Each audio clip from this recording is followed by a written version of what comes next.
Hello, everybody. Sorry I'm a little late to make a few adjustments to something and kind of getting everything set up. But thanks for stopping by. Happy Monday to you. Monday afternoon. It's another edition of Drawstream 27. I've been trying to keep consistent with these things. Sometimes it's not easy. I actually want to do more videos and live streams like during the week, but I haven't been able to get to that. But I'm sticking to this every Monday at 12 noon, or noonish. But thanks again, everybody, stopping by. I'm going to be drawing some. Usually, I draw manga pages for my new manga called MODDED, and I'm doing this book with NARWHAL and TUNGSTEN EXE, and that you can find their links in the description. If the music's too loud, let me know too. I'll kind of adjust the volume there. I don't want to be, hurt anybody's eardrums. So let's see here. Share my screen so you guys can see what's going on.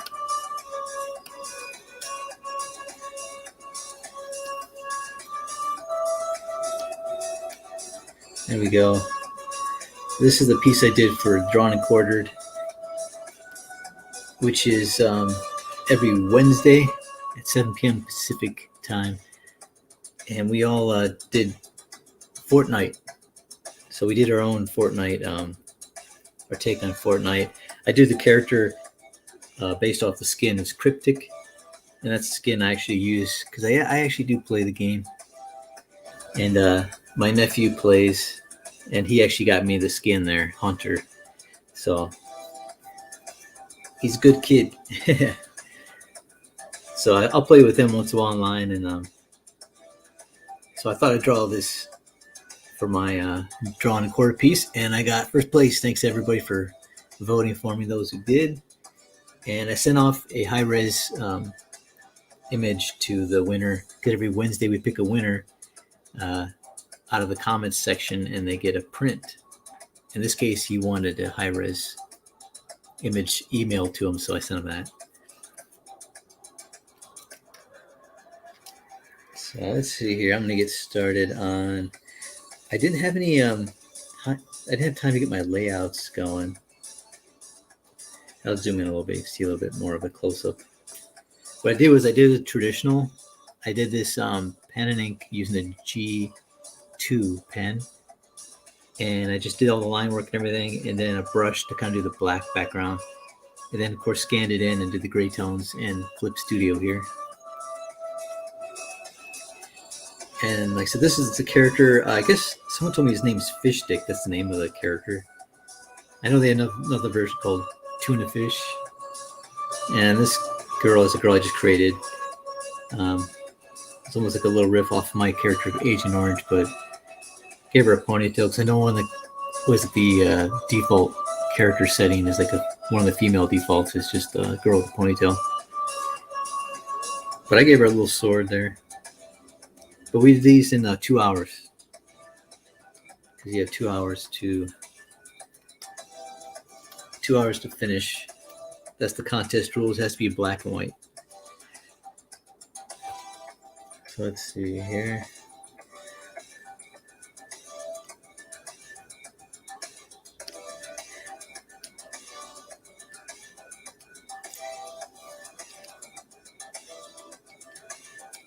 Since I could try to do layouts. I usually run the show about 2 hours roughly.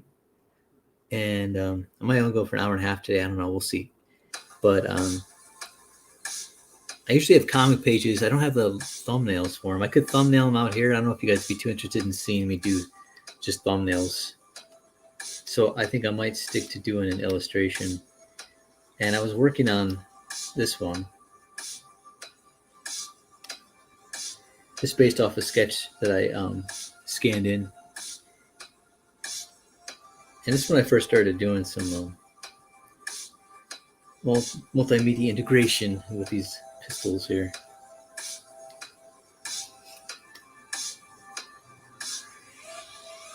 So let's see. I'm clearing out the colors still.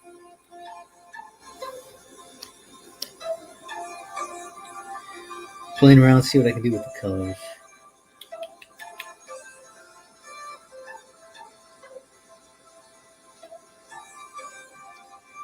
There we go.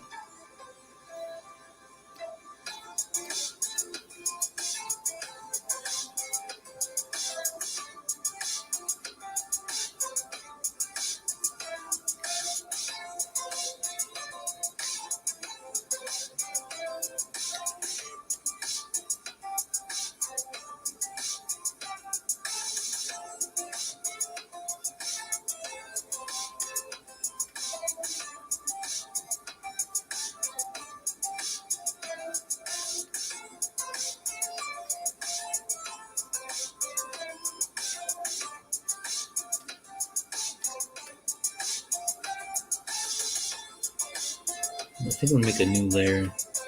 Put the guns in those layer folder. I mean,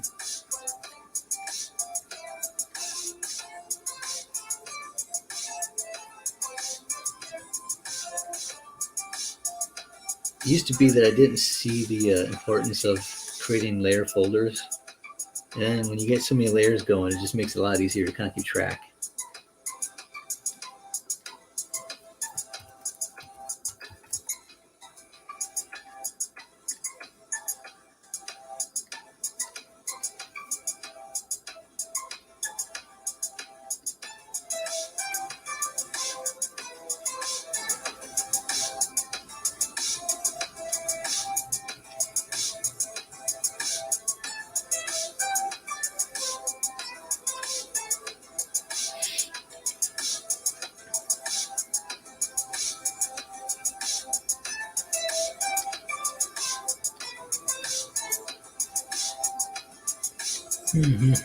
So hope everyone's doing great. I've been really busy. I've been doing a lot of research into cryptocurrency. I've been hearing a lot of chatter from friends and family telling me I should really look into what's going on in the next 48 hours till the end of the year. So I've been doing research, watching videos, reading articles, and trying to figure out terminologies. It's a lot of work, but I feel like I have just a tiny grasp of the general basics of some of the crypto. So I bought some for the first time last night.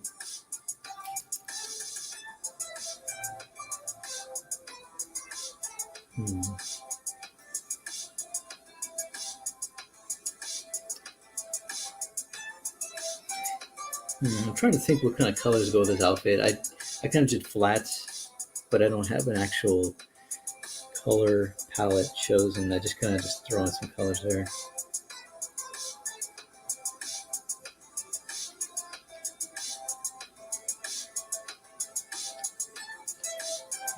Strange.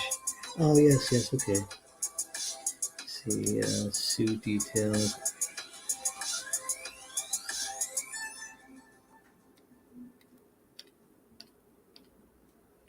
I'm gonna make another layer folder.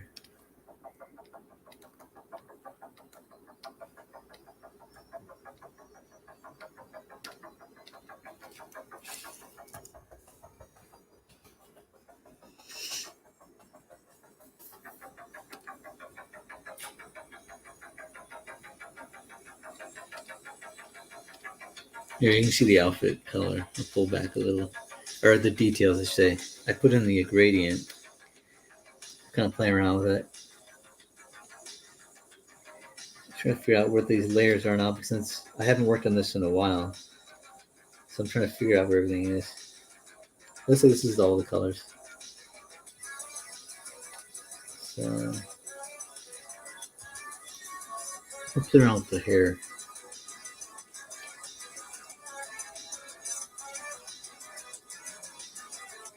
Okay, cool.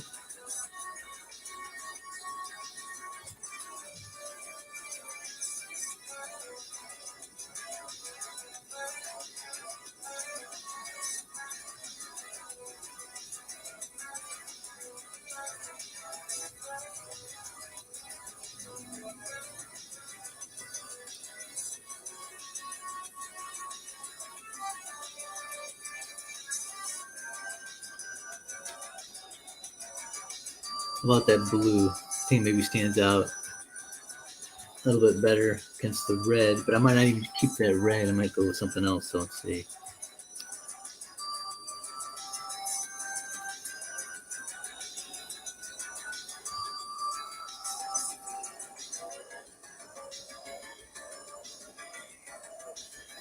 Oops, yeah.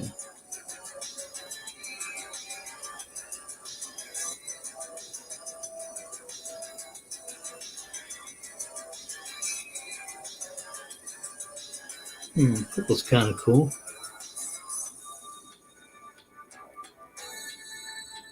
Maybe she's a blue, a Smurf here. We give her. Hey, that's what we could do. We could make a sci-fi Smurfette. Keep her blonde hair with blue skin and a white outfit.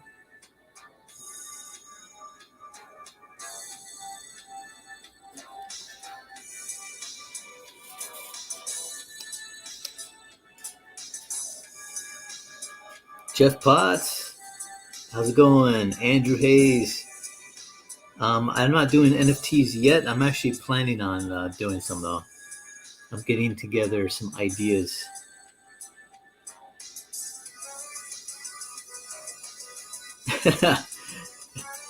Yeah, Jeff Potts. That's funny. The minute you mention crypto and NFTs, a strange sort of light appears. Shows up in Mike's eyes. Hey, Christina. Happy Monday. Good to see you. Andy, Mike is too obsessed with crypto. Well, like I said, I had some friends and family telling me to really look into it because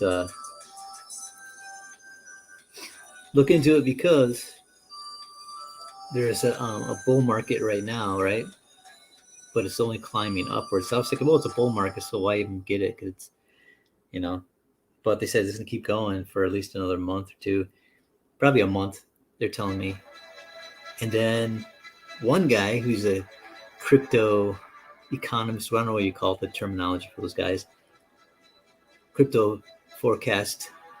He said that he's thinking some of these alt will probably, the bull run will probably head on until next year, 2022, into March. So I've been trying to look more into that stuff too. So I just thought, you know what, I'll throw some money into it, whatever I can afford. And especially if I'm going to be doing NFT art, I'm going to have to start dealing with Ethereum. So that's what they pay you in. So I'm like, all right. So I open up my wallet and everything. Hey, Amy, welcome to the stream. Happy Monday. And Melissa, hey, how you doing? Welcome. No, not my birthday. I was just talking about cryptocurrency.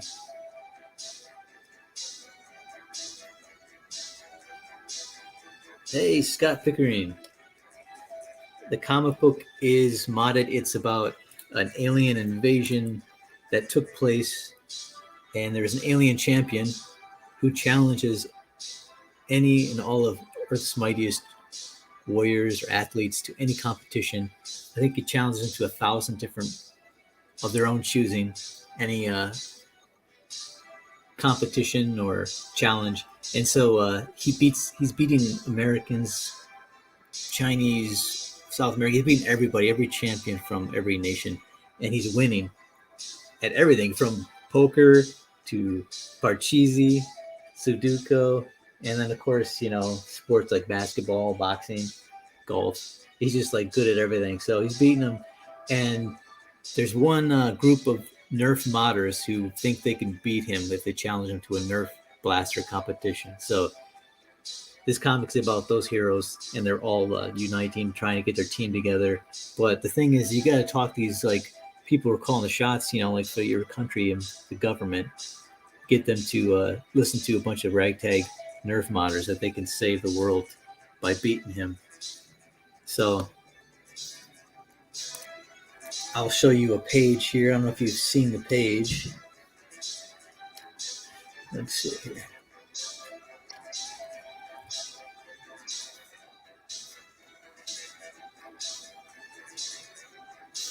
Let's see, JPEG. Here we go.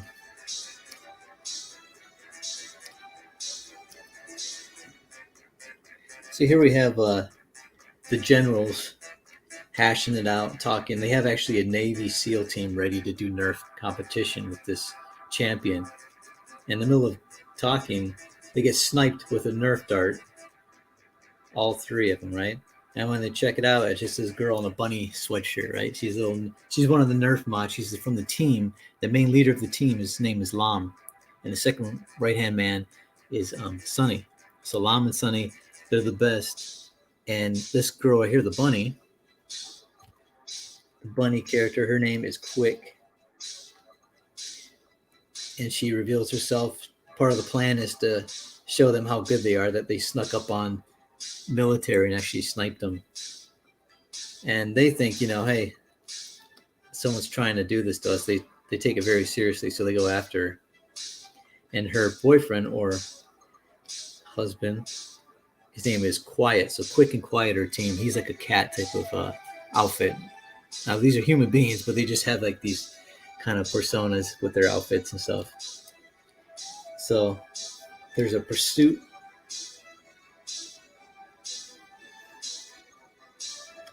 She jumps down from the water tower. He catches her. You see a little hearts going his way, and then they're on the run from the military. But the whole point of it is they're going to challenge this champion, but they have to talk to the military and the government to believe that they can do it. So this is kind of like a little showcase of their abilities. So they're making their getaway, take out another guy's shooter, military trained with a NERF dart again. She's got a little bit of an attitude.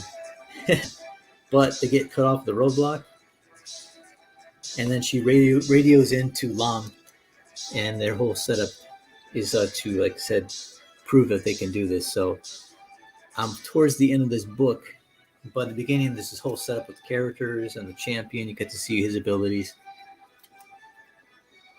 and it's all action. The action's just heating up with these pages. So this is the beginning of it. There's some more motorcycle scenes in it coming up. So it's fun. It's gonna be a fun book. It's fun to draw. A little challenging for me, but this new workflow system I have is helping out.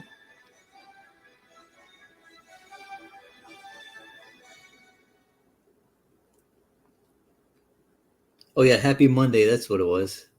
Thanks, Christina. Sudoku, yeah. There's actually a panel where he's playing, sitting in a chair at a coffee table playing against an old lady. But the thing is, everybody who challenges him, if they lose, then they get electrocuted with this like bolt of lightning thing. So it's like life and death, so the stakes are high.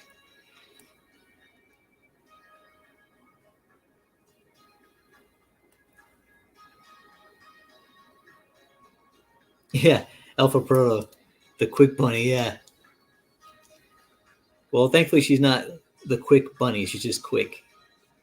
But I thought quick has, like, I always think of fast, rabbits are fast, and then quiet, I think cats are quiet, right?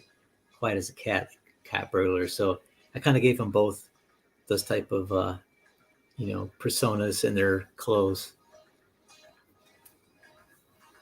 Yeah, we were making sure we're totally careful with copyright. Be quick and quiet. Thanks, Amy. The writers, I would like to hear that too.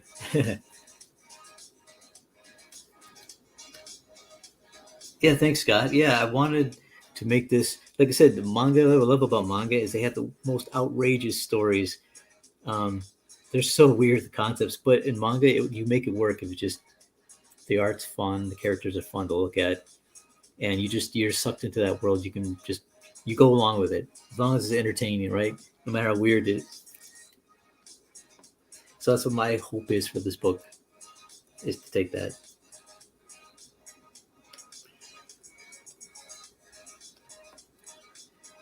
So let's see here. And like I said, I haven't had a chance to do the layouts on the next pages, which I'm going to actually do today. And I could do them now, but I don't know how fun it would be for you guys to watch me doing layouts. And I had to do actually, I kind of redid this today. I was going to do the layouts, but before I came on, I was actually re-inking this quick piece because her first showcase reveal, because the lines, I guess, were a little too pixelated, because I was using this Japanese brush that I really like, but it has a rough look to it, but it does look pixelated. Let's see if I can show you guys. Like when you zoom in, you see, I can kind of tell right here it's a little pixelated, which it has a great look. I mean, you're not going to zoom in when you're printing out the book. The print size is going to be, it's going to just look like it's not pixelated. It's going to look just like a rough, kind of broken up line. But some of it was looking a little too so on the main. So I thought, you know what, I'm going to use that brush on some things. And then I used a different one to do the lines, and see, they kind of held up a little bit better with this new, I got a new Japanese pen that I downloaded. So you kind of see the lines look a little bit better. But I kind of like that. I just didn't want it to look too pixelated. I want it to look rough. But yeah, as you kind of see, I used a little bit of, you can tell the lines like right in here. Like right in here. See how these lines are kind of broken up, but see on the outside, the ones out here, you see they're a little more solid looking. So kind of like realize I got to just pick and choose where I'm going to use that brush to get the effect I want. So I'm still learning. This is my first time doing like digital comic pages. I do traditional pen and ink on Bristol, and yeah, it's a little challenging.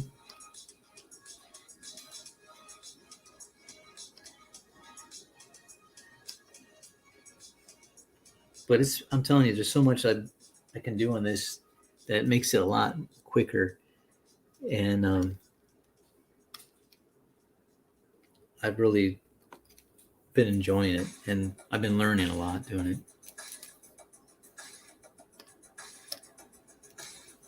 Hey, Jiminy!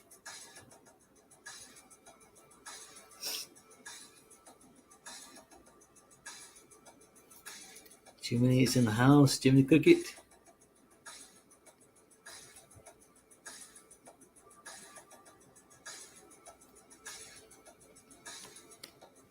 Alpha Protos. You need to watch do layouts and horrible layouts. Well, I could do some layouts, and they're tough. I mean, especially since I always love manga and doing Japanese art. I love that Japanese art, but I work for American publishers, and there'd be resistance to doing like the layouts and the type of stuff I wanted to do, because they were like, your stuff looks too manga. You know, they don't like the way that looks. They don't like the Japanese look. And I'm like, I kept telling them, I go, man, this stuff sells really well. But they're like, yeah, well, it doesn't sell for us. Of course, they never published anything like that. So, but now, this was years ago. Now things are changing. They're being more open to it. You're seeing more of it in Americans comics. But there's still a little prejudice to it, because there's guys I know who do like manga style. And when they do stuff for the big publishers, they're forced to kind of hold back or water it down a little bit so it doesn't look too much like manga, which is stupid. I mean, if readers like it, they like it. They don't, they don't. But there's a lot of people out there who love it. Even people who buy American comics still like Japanese manga too. They like both. So if it's good, it's good. But yeah, the publishers kind of stifle that. So I got to get back into the mindset of what I had before. And it's kind of like I'm redoing, my layouts are still kind of Western. So I'm still learning to get back into my previous, well, I have a Western mind. So, but I love the layouts that they do. And I'm kind of going back to that style.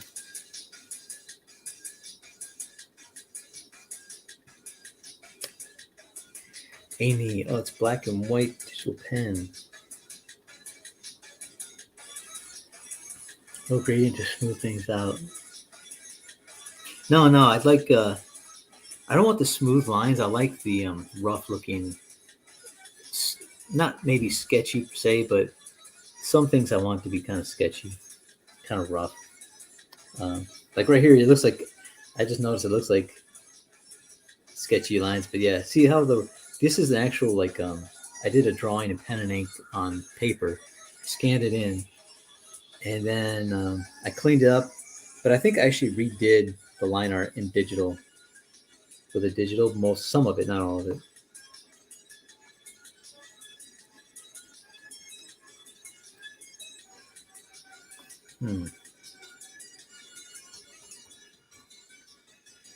Kind of playing around with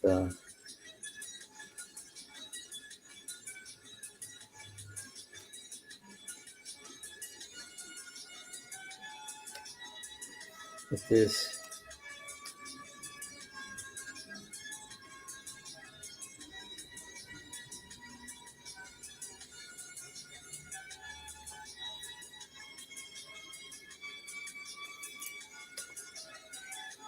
Keep in line with consistency when you keep having to zoom in and out is the trickiest thing for me on digital. Yeah, that's the trick, is what I've noticed, and I've watched other artists, I like the manga artists who draw, they just don't zoom in too much. Like, just don't zoom in. Like, kind of think of how big this drawing is going to be if it was on regular paper, right? And I zoom in maybe like this much, right? I might zoom in this much. So I kind of think of it as like it's real paper, pen, and I'm trying to get it, tight as I can. But if you start going in like really too close, like this, then it just becomes like, yeah, then when you zoom out, you're like, oh, I can't even see the line I just put down because it's so thin. Like, when you zoom in close, it looks great. Then when you zoom out, you're like, it disappears because it's so small. But so I've noticed that a lot of guys I like, they'll draw zoomed in only to a certain extent. I mean, they'll like probably have it like this is the closest they'll get to keep the line work. And sometimes I might zoom in closer to kind of clean stuff up. If I'm like, something looks off, and I'm like, huh, what is this? Or something looks off, I'll have to zoom in, and then I'll clean it up, and then I can tackle the problem quicker.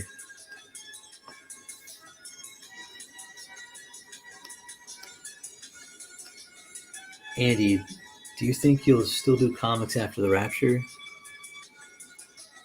You mean in heaven?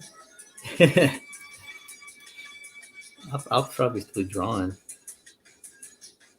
but I don't know about comics. I don't plan on doing comics forever. I love storytelling, so I'm more geared, kind of moving towards film.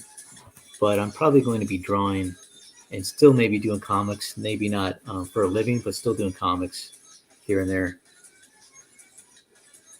I just love storytelling. So, but I'm writing scripts right now too in film. So I'm actually working on transitioning, but I'm working on these projects right now. There's actually 3 books they're writing. So who knows, if I can get the next one's done, crank them out fast, I might do the next, at least 2 more books here.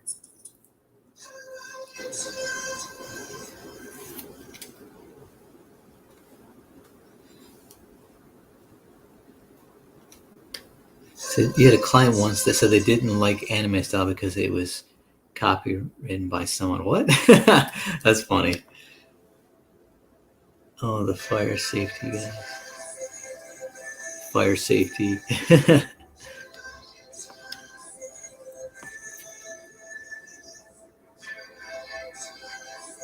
Thanks. Yeah, I'm trying to still figure out her outfit. I was kind of playing around with the red and the blonde hair, and then it switched over. So you're watching John Malin coach Elliot how to work digitally. He said didn't zoom in until the end and look at the picture. Yeah, that's the thing, is like, don't zoom in until the end when you want to do something. I only zoom in if something's not looking right, and I go, what is going on? And then I zoom in, I can fix it, and then zoom back out. But I usually don't zoom in too far when I'm working because, yeah, it has a totally different look when you zoom out to the print size, and it's going to look weird. The perfect vanishing line art. Yeah, exactly.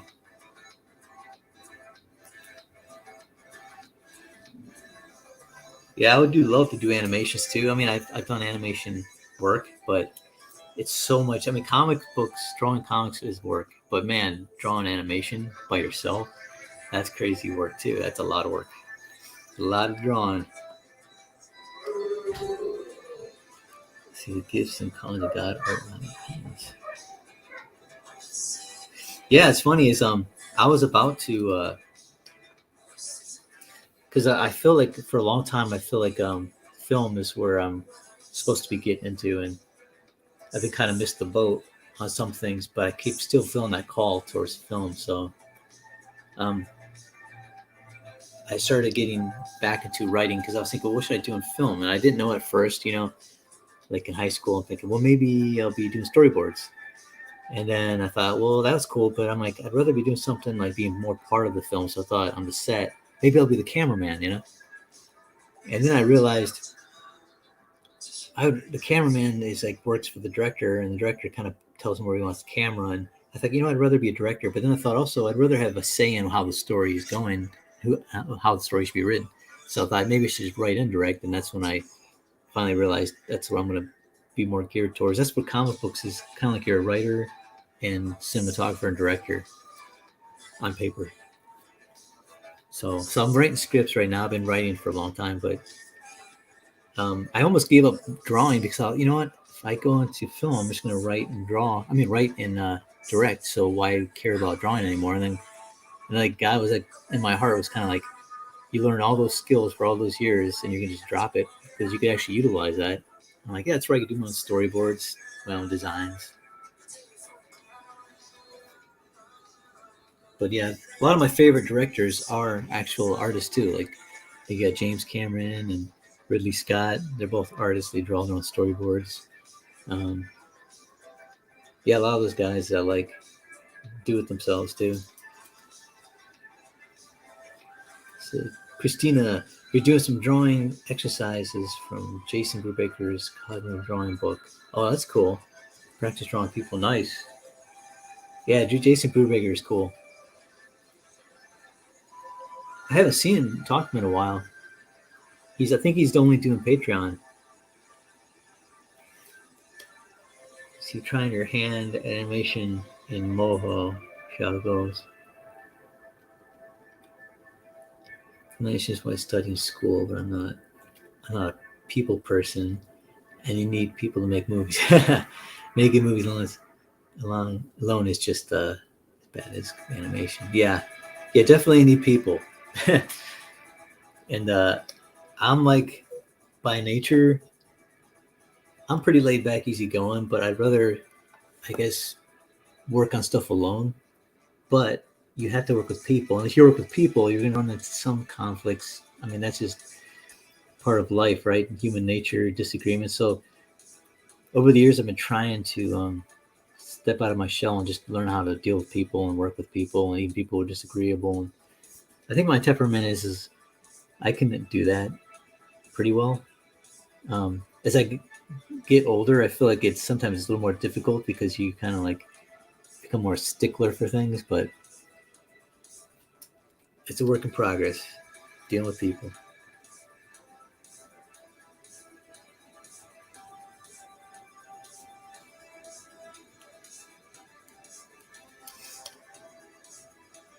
You have a feeling, yeah, Andy, I think I kind of agree. You feeling that people who draw or write stories will be doing so into the next stage. Yeah, I think so. I think I mean, think about it. You look in the Bible, Jesus was a storyteller. He told parables to people. He set up make characters who people could relate to, vine dressers, um, sowing seed. I mean, people who are doing the harvest. I mean, he knew how to reach them where they were, right? To tell a story with characters that they understood. They understood working in the vineyards or sowing the crops, and then talk about those, different things like that. Storytelling, I think, is a big part of humankind. I have animation programs, Clip Studio, Paint, EX animation is interesting. Yeah, I haven't used that yet. I'm gonna actually download that EX because I like to try the animation on that. I tried. I mostly worked on like Flip a Clip and Storyboard Pro 5. That's when I did storyboards for animation. But I think my stuff, yeah, you like the 1970s look, yeah. I think when I did animation storyboards for some stuff for Warner Brothers, but I could tell my style was, you know, more. Yeah, their style was totally more hyperactive. It was like everybody on there was doing just like the script and everything was just jumping from one scene to the next with no pause, no break, like not even a second. It was just like boom, boom, boom, boom, boom, boom. The beats were just like nonstop. It's almost like a steady one line. There's no really beats. It was just like just going like a heartbeat, like about to give out.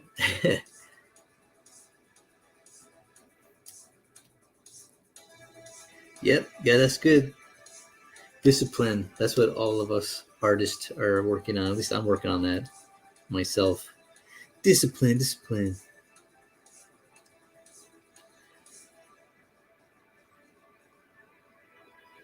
Let's see. I'm trying to think now. I was thinking of giving her blue skin, doing like a play on Smurfette, but I don't know. I'm not a big Smurfs fan. I just thought it'd be kind of funny if anybody would notice. I'm thinking they would. Let's try it out just for fun. Right, let's get her hair blonde first. I'll go back to blonde. Let's see.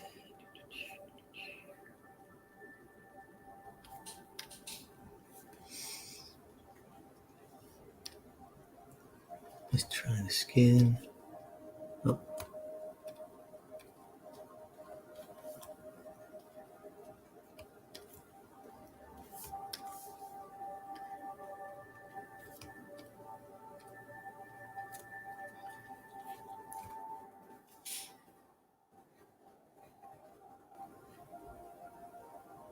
Oh, that's what she looked like. One was characters from Star Trek. Remember that? If you guys are into Star Trek or not.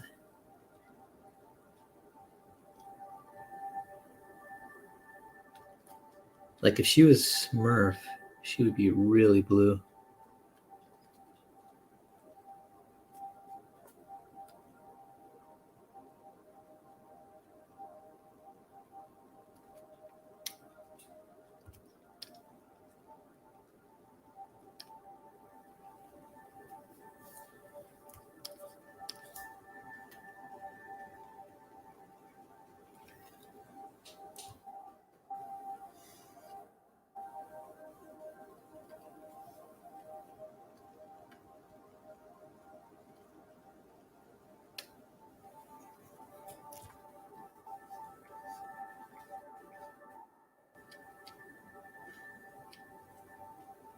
It must be a manga gradient because it's not changing color or even hue. I mean, not hue, but not changing tone. Let's try another one.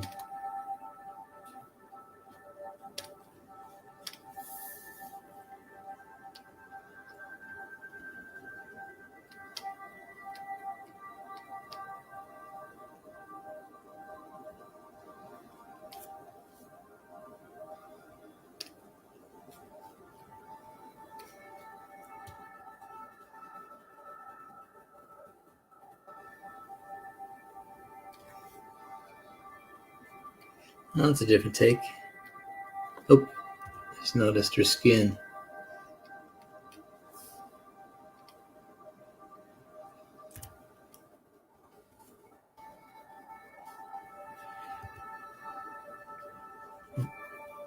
See, this is where you got to zoom in. One of these cases.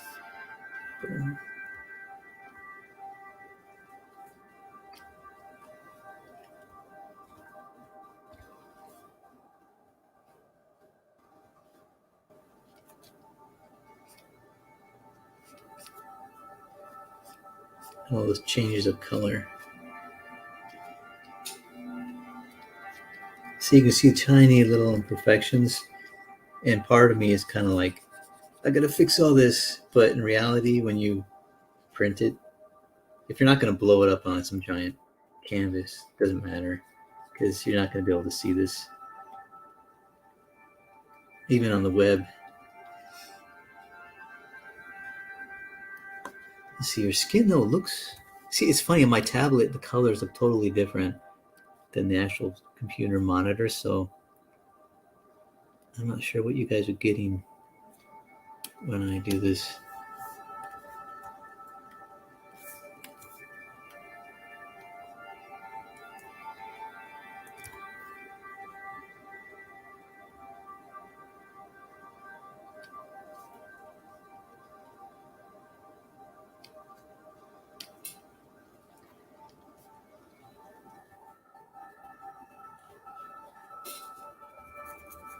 It actually looks purple on my monitor.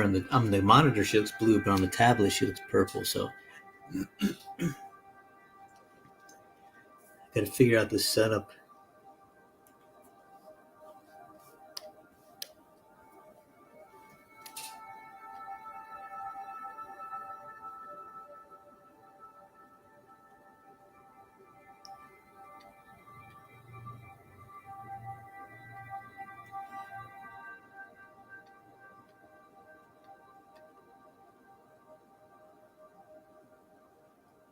Yeah, blue skin and yellow hair. Well, I was thinking Smurf, Amy. I was thinking Smurfette, right? She's got the white outfit, blonde hair, and blue, which I always thought looked pretty weird.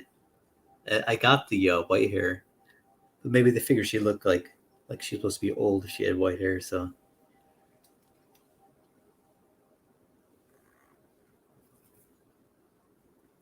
you see, Alpha Proto. Working from home has been a fail for me. I've been very little discipline. I lost one job for being too slow already. Hope can get a groove and more work done. Yeah, you know what? That's the same with me. That has been a struggle. Um, getting things going, organizing myself. Because it really takes discipline, man. You're working at home. There's so many distractions that can happen. And some of them are even legit distractions, like right, like you got to take care of things. But I think of it this way: if you're out at work somewhere else, you wouldn't be able to do those things anyway until you got home from work. So you kind of have to ignore them, and it's just easier said than done. But yeah, I've been definitely trying to work at that myself.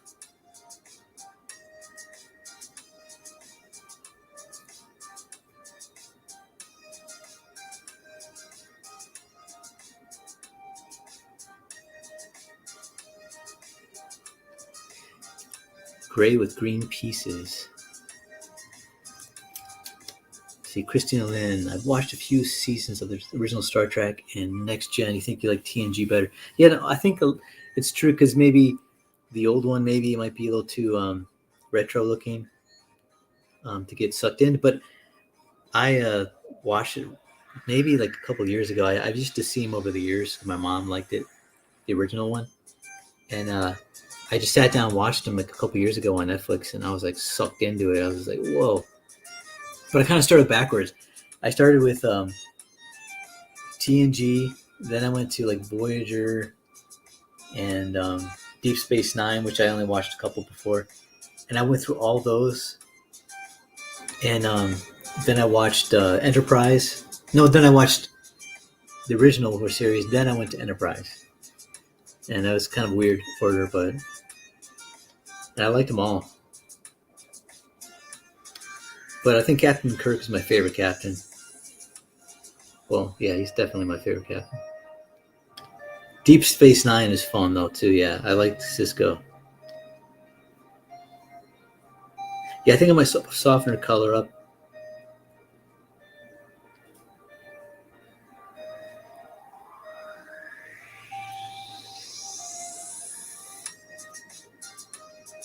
Smurfette Future Cop. Oh yeah, man, you lost a needle, Alpha Proto. Be careful. Don't step out anywhere. Oh, you found the needle. Good, good.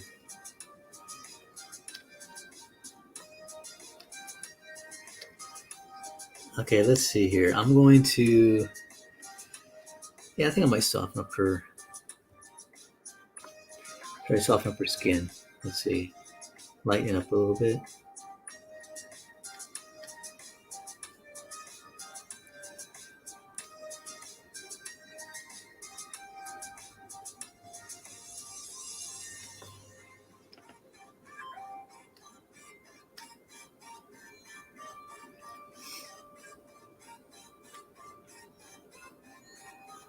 Let's see, their outfit is white.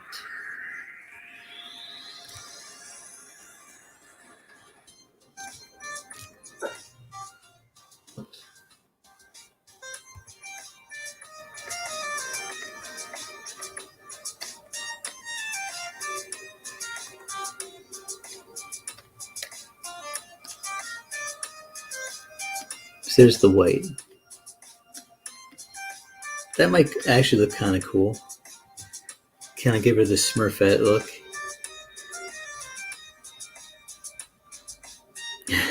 I don't know.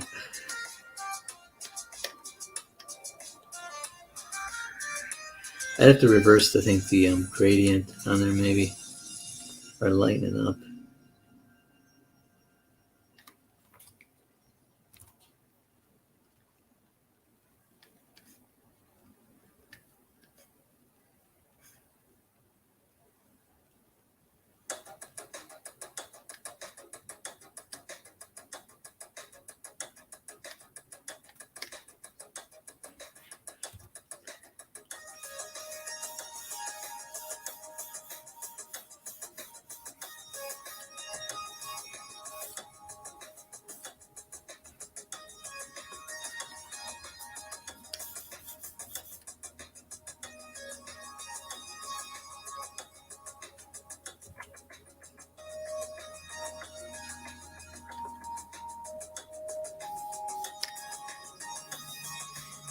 Oh, I think I'm going to play around with this blue skin. We'll see. We'll see how it looks. Ah, I forgot one little piece. Look at that. One little strand of her suit hiding behind her hair.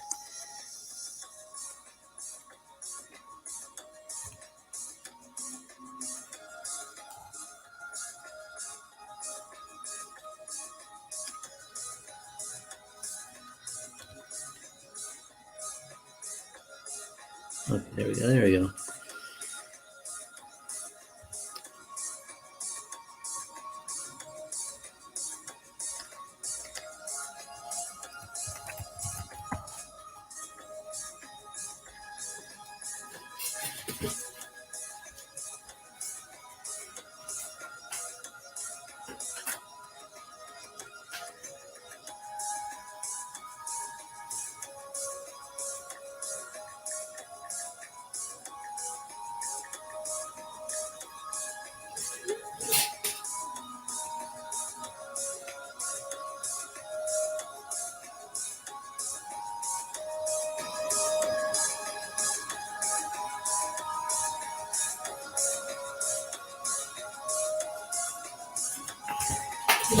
All right. Let's see. Oh, don't want that.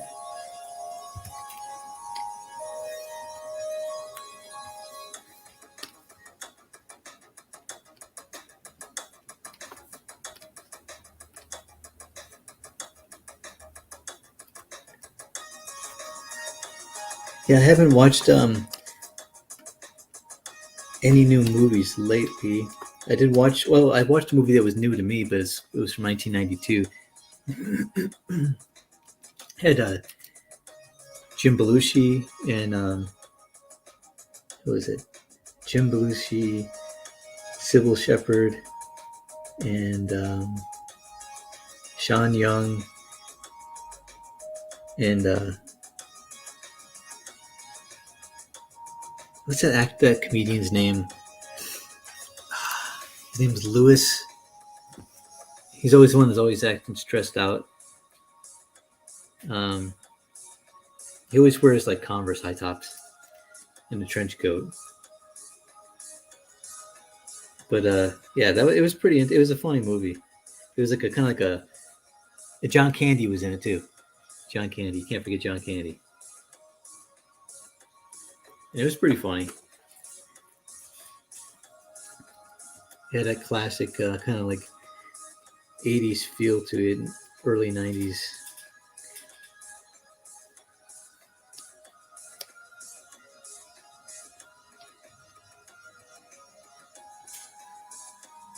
Hey Becky, how you doing?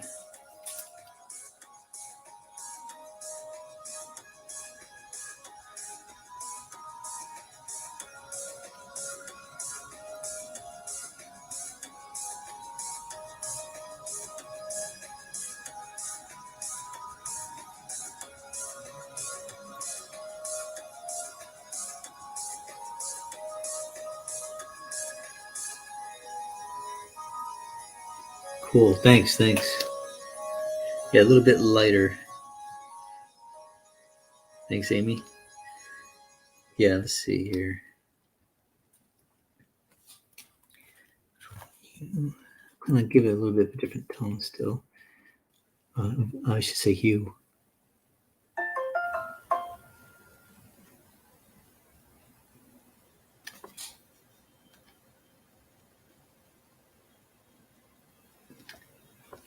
Because I have some shadows in mind, and I'm like, I definitely have to make it.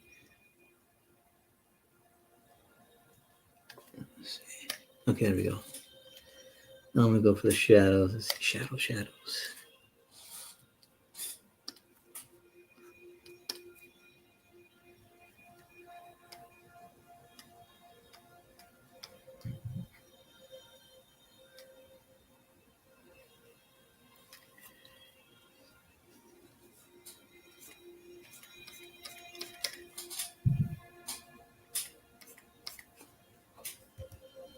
Oh.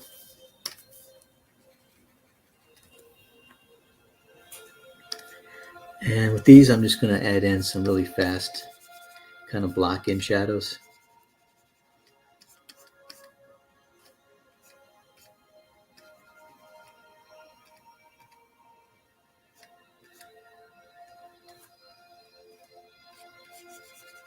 Just gonna kind of block them in, just kind of get an idea of where I want them to be.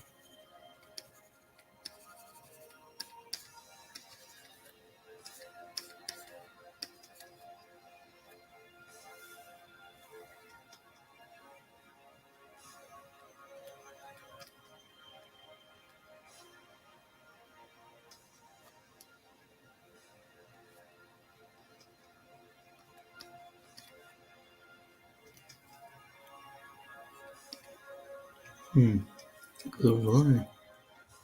That's weird. Nice. The lines.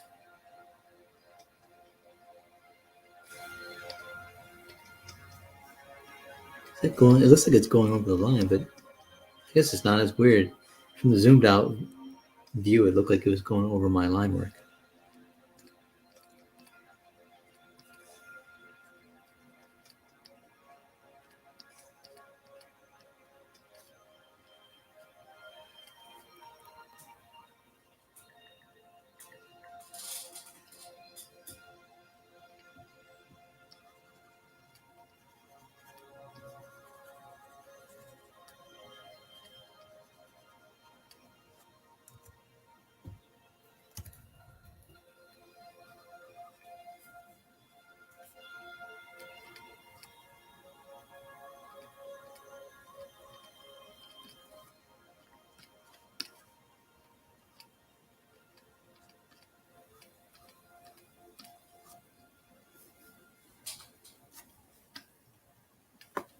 There's one feature in Photoshop I like that you can make the the line selection where the lasso. See how it kind of has that glimmer look to it. There's an option where you can actually hit and get rid of it. And I'm just like wondering if that has it for Clip Studio. I haven't heard anything.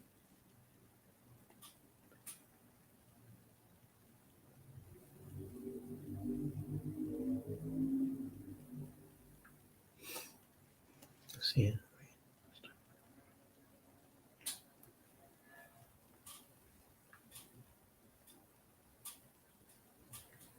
Can't remember if this one has. Looks like it does.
Okay, so that's basic shadows that I want placement.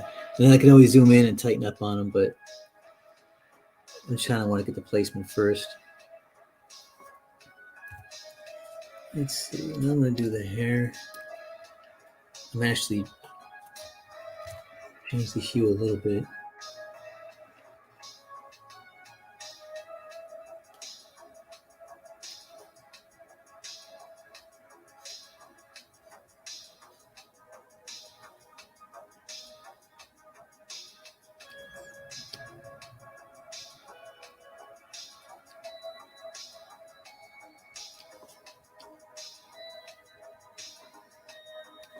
Here we go. Because I'm thinking in mind of a shadow. Let's see.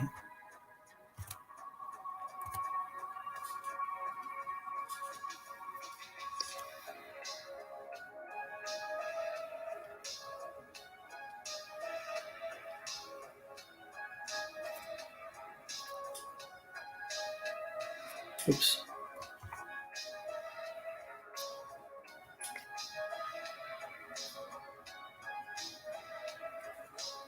Yeah, that's close to I think what I want.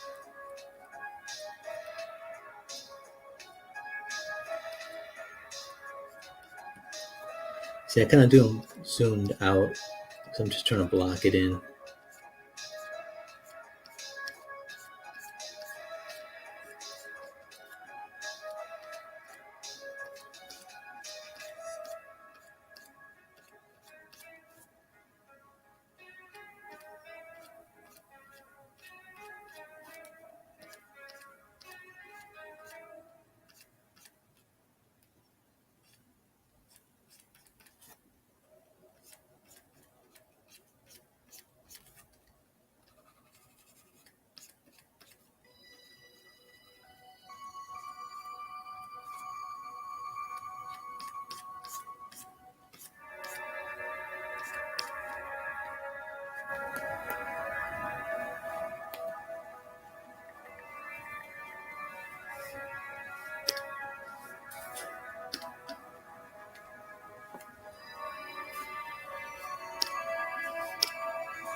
Let's see. I'm trying to go to the comments here too.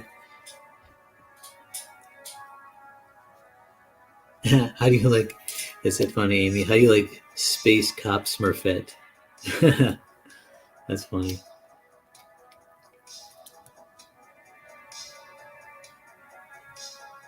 That's what I like about digital art. As you can even render something the way you like the way the shadows and everything looks, and then you can just change the colors and everything without changing your work of the rendering it. That's what I love about it. Or you can change the lighting source and everything just as easily.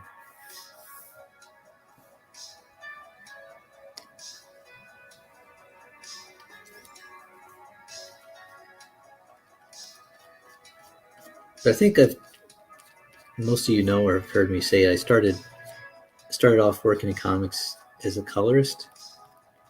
Even though at first I was trying to get work as a penciler, because that's my main thing. It's funny, I only did digital colors because I saw a Japanese artist doing it. I was kind of against computer colors at first. And then I saw what they were doing with it, and I was like, holy cow, this is like awesome stuff. And so I started doing more of that, and then I started getting coloring work because I was coloring my own illustrations, and people liked the colors. So they're like, hey, can you color other people's stuff? And some publishers like came by my table at a table at Artist Alley, and they wanted me to do some colors. So I started doing that, and then they started giving me penciling work for like first they did colors for comics, then I was doing covers, and then I was doing pencils and inks, and then I was like, I wanted to color it too, which I did start doing my own colors and pen and ink and colors. And for Humanoids Publishing, I actually did my first was doing all of that. Did it, color my own pages. But then I was like, you know what? I'm pressed for time.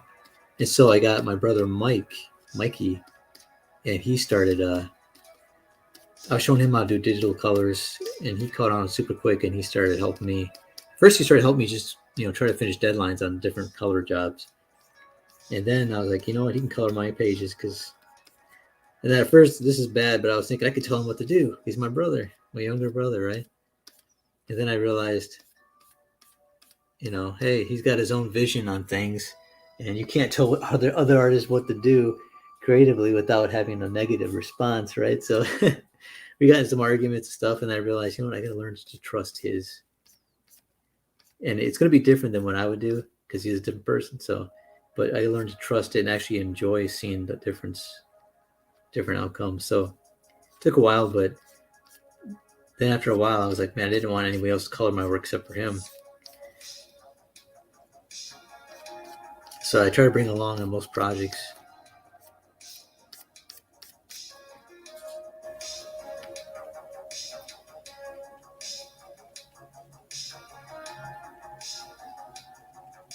Okay, let's see. I can always go back into touching up the hair. It's kind of sloppy, but I'm kind of trying to lay out just the shadow, the look of the shadows and everything. Where I want to be placed, right? I'm looking for placement. And then once I get the placement down, then I'm like, okay.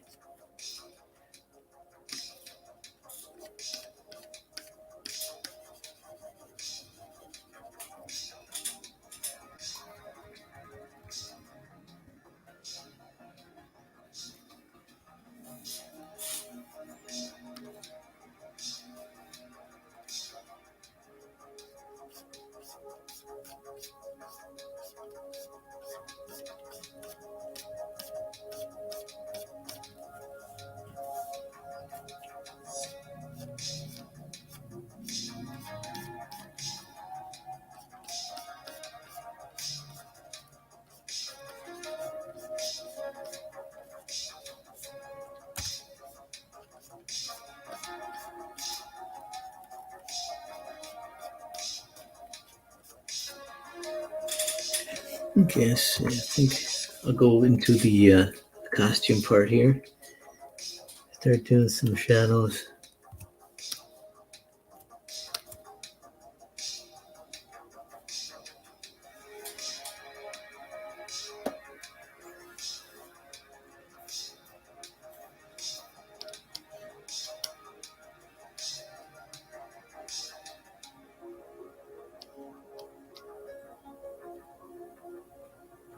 And since she's already bluish,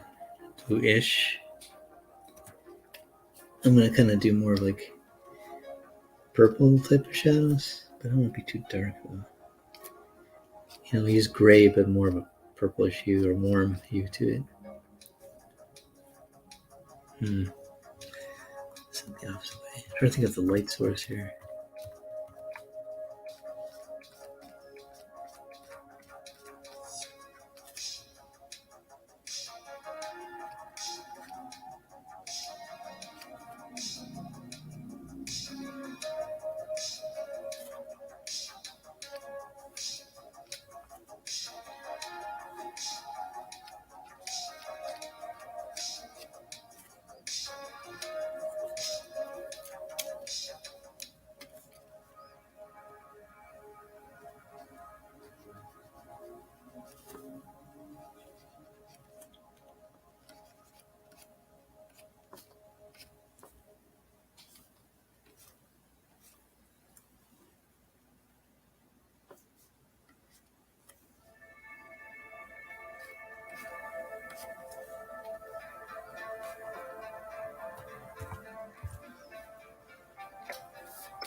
There we go.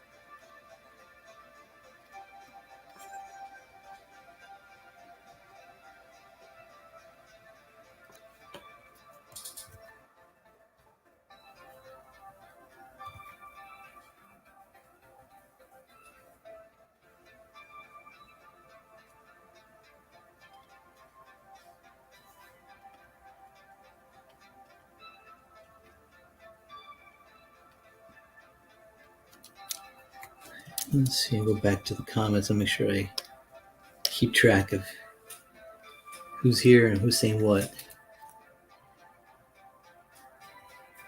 Oh, hey, Jimmy. Oh, thanks, man. Thanks.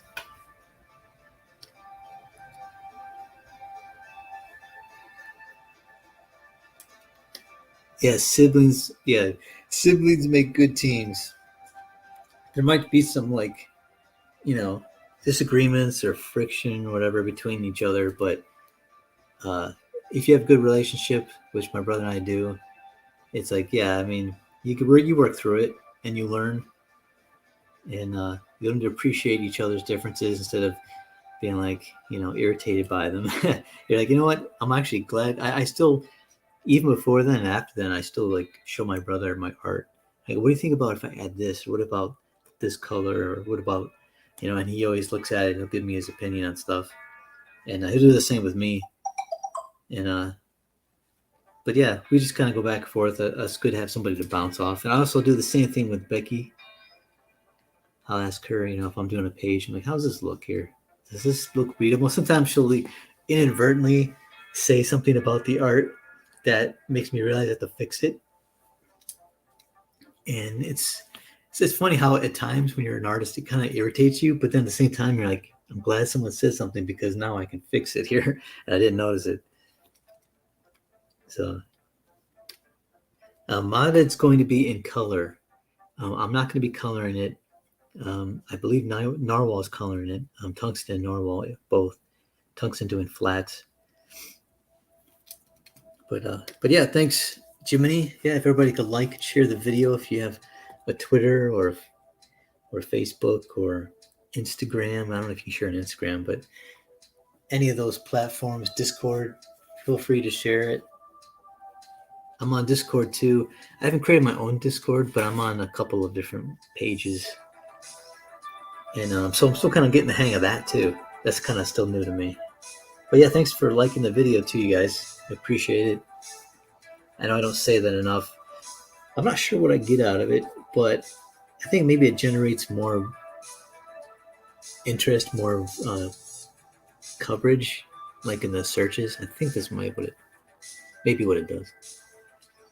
But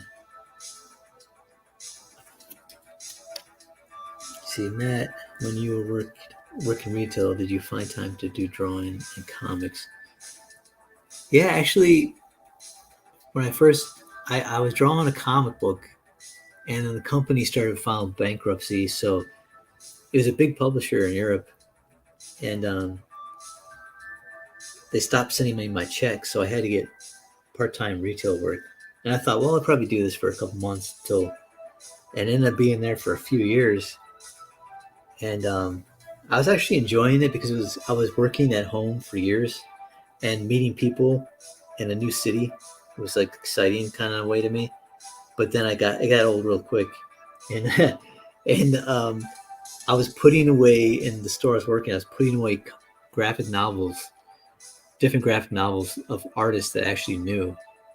And that's when I was kind of like, what am I doing? I'm sitting here putting away their books on a shelf, and I know these guys have worked for similar people. I'm like, I got to get going. So I started reaching out to comic companies, publishers, and I started doing work for Boom Studios.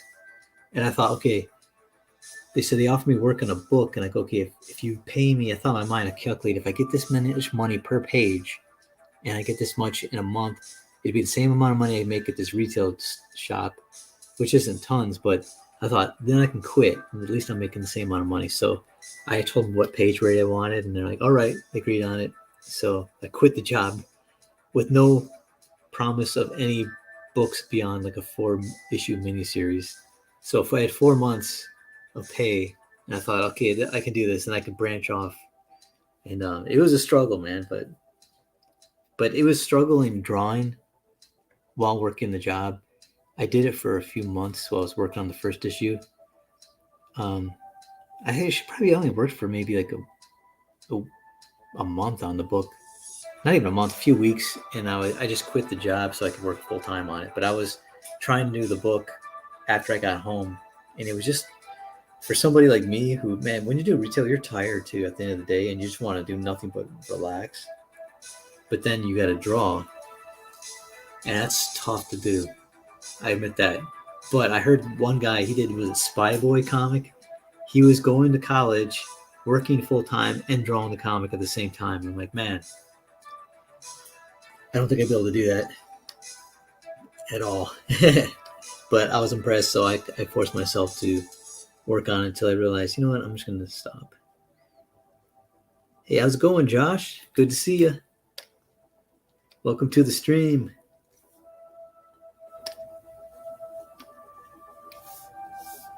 Let's see, wait. Boom. Boom. Okay, so let's see here. So far I got these colors, and thinking of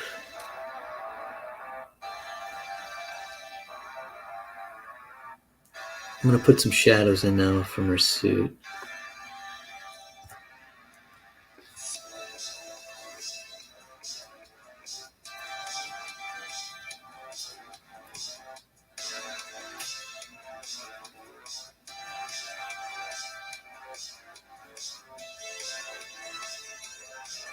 Wait, where did I put the shadows? There we go. Shadows.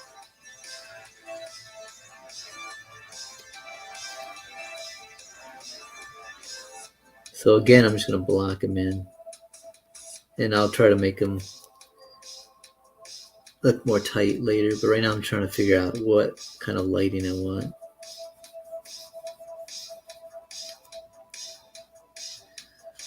Here, let's see. I probably should select my layer first, kind of block it off. Then if we want to adjust the colors,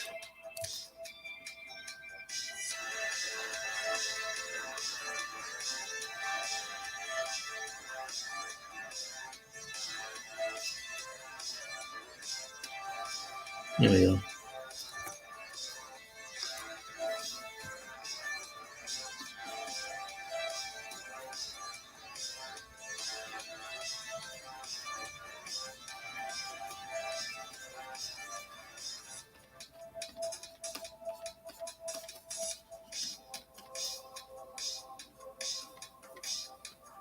Like I said, this is going to be rough, so it's going to look a little sloppy, but I'll clean it up later.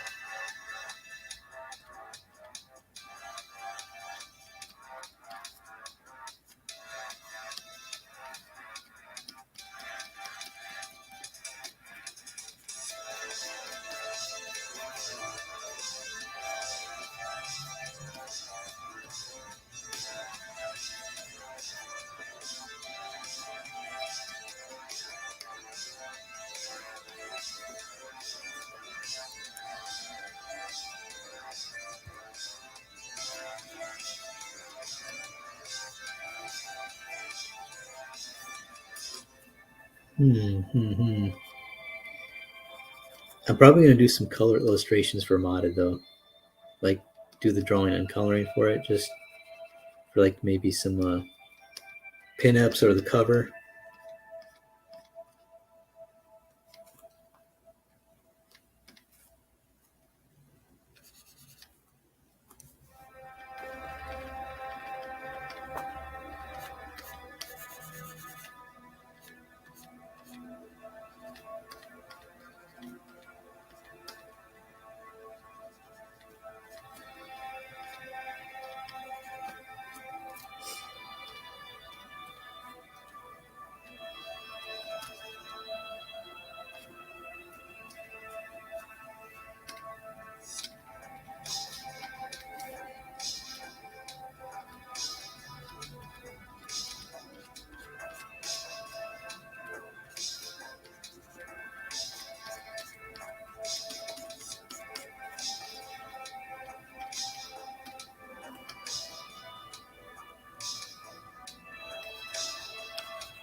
There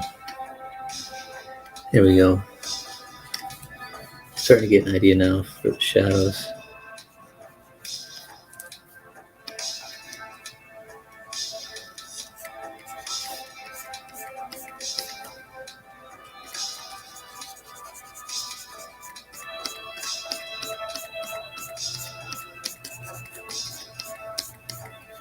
This music makes me want to watch some movies.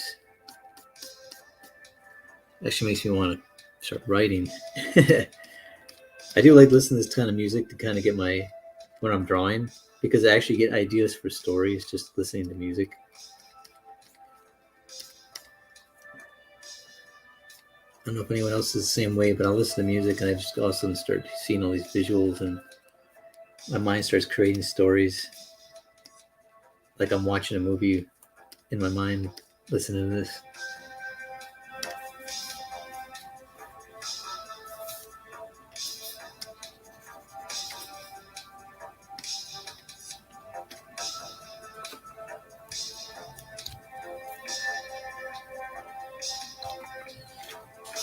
Just gonna save it real quick. So far, Smurfette's shaping up.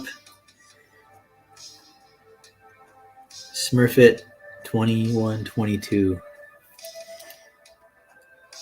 The year 2020 sound is it like a 2020 sounded very sci-fi futuristic. Now it's in the past, so you have to say year 22.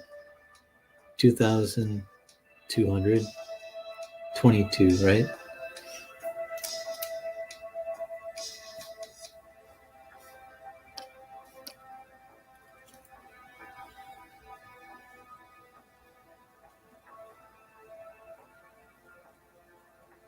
See, Andy says, yeah, if I keep thinking if I want to animate, I'll have to draw while I'm at the office and it's a tech job, so I really only work when someone needs fixing.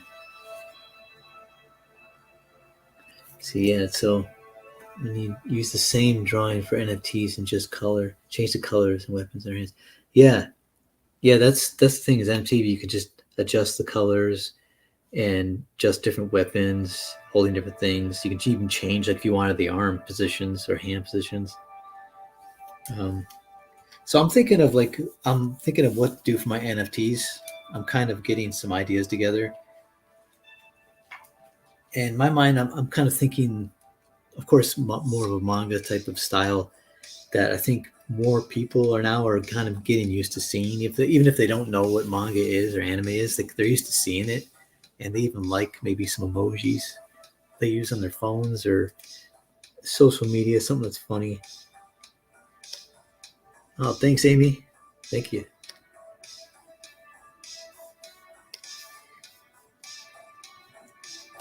But yeah, let's see. Let's zoom in a little bit.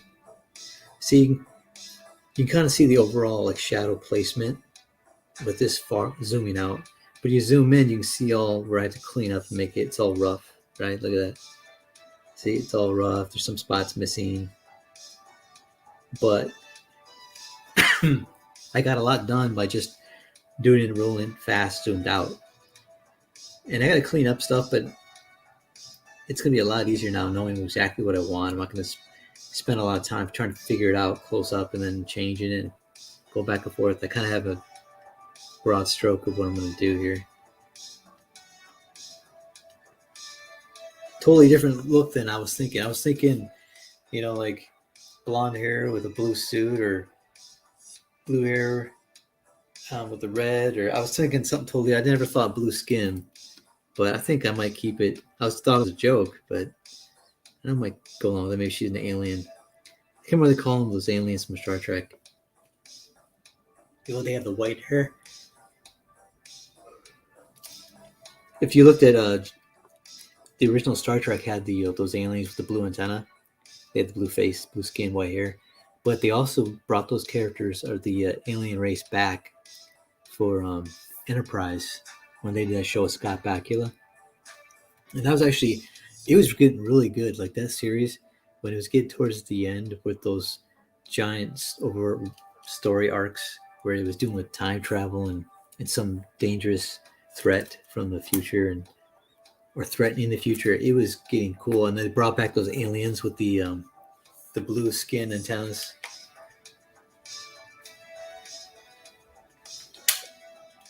Yeah, it was getting cool.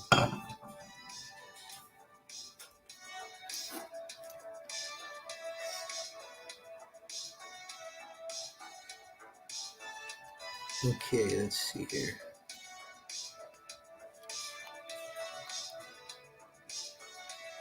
Like I have like a cell animation look to it, right? But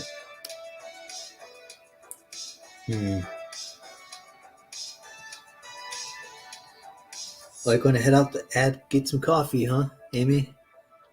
Sounds good. I had some yesterday. I'm not a big coffee drinker, but I do like sometimes getting some of those cold coffees, like with the cream and really good iced coffee. So drive safely or walk safely if it's a walking distance. See you guys. See ya, Melissa and Amy.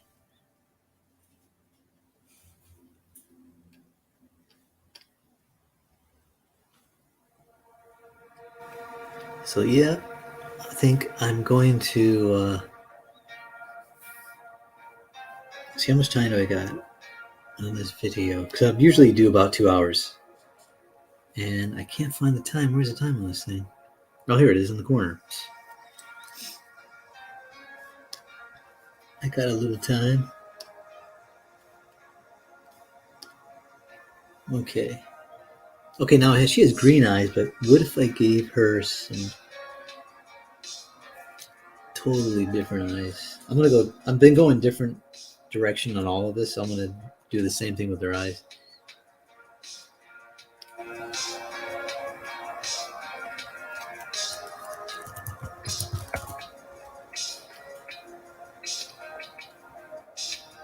Well, look at that one. That's kind of cool.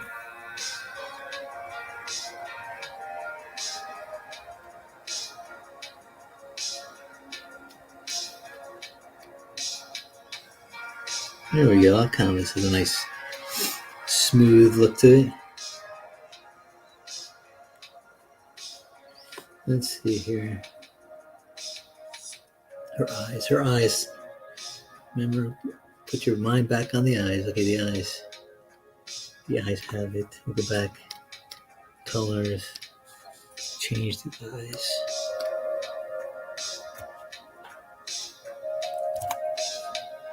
What if I did... Let's see.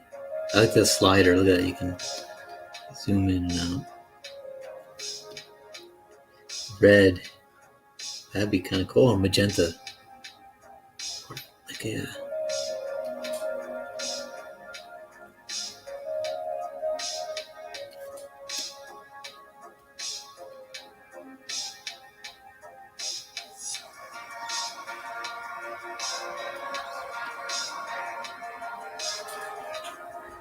I don't know how this looks to you guys.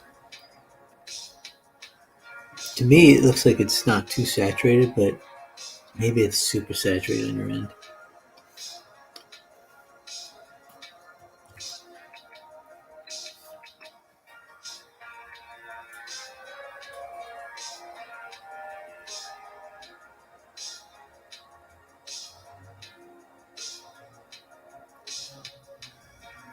Yeah, the Lester Sisters, if you want, you can check out their webpage. I believe it's in the descriptions on the bottom of the video.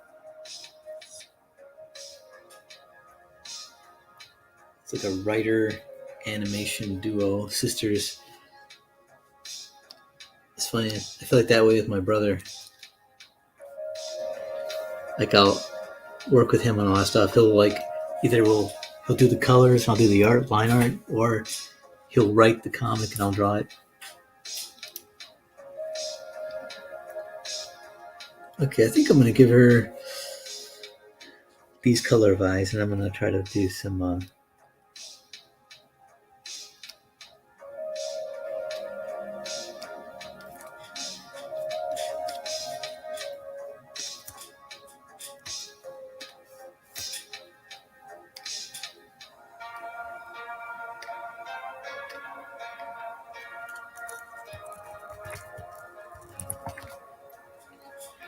Okay. Now see, I'll zoom in a little bit just because her eyes are. I'll zoom out a little more. There we go.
There we go. Just the roof. Still gonna play around with that.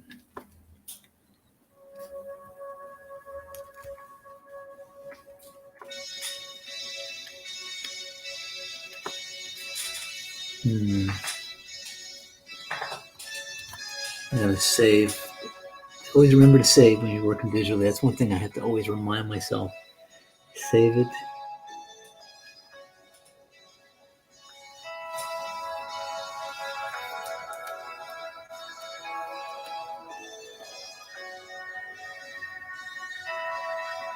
Okay, let's see. I think I'm gonna try to play around with some other tones.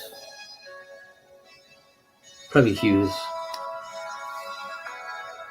Like maybe make some reflective light in the shadows. Let's see. Work on the suit first.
Let's try light now.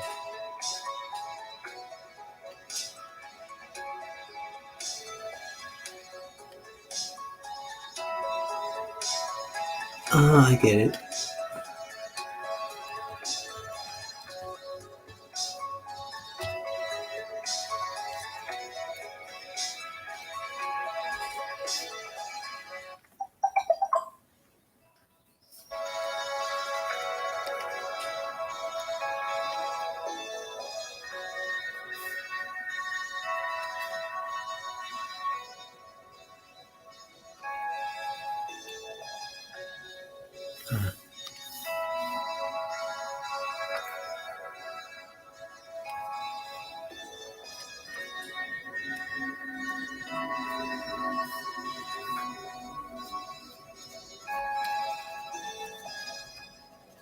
Get some reflective light in the shadows. Just make it look a little more interesting.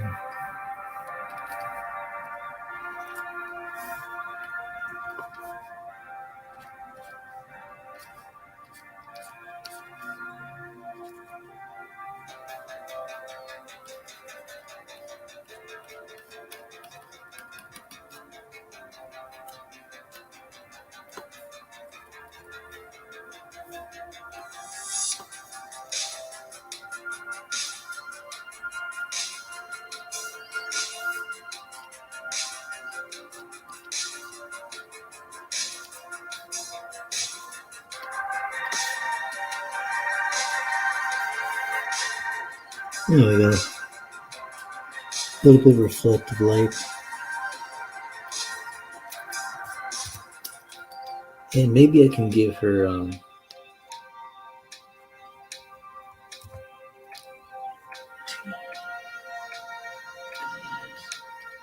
yeah, that's what it is.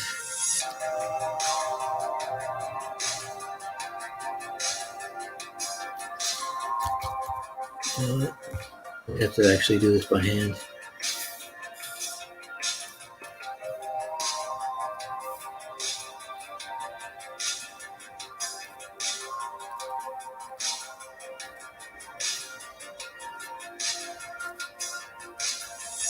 There we go.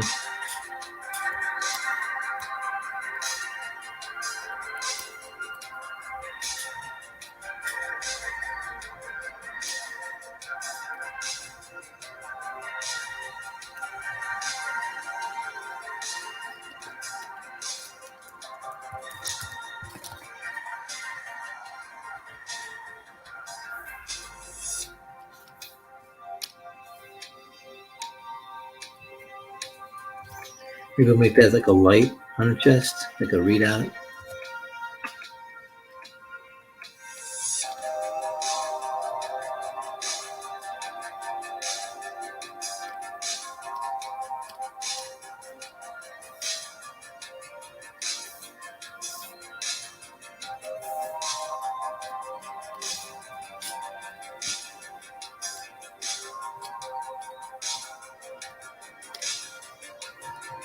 Let's see, we'll change that line art too right here.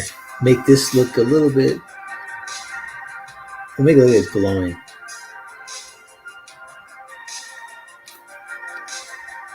Come on.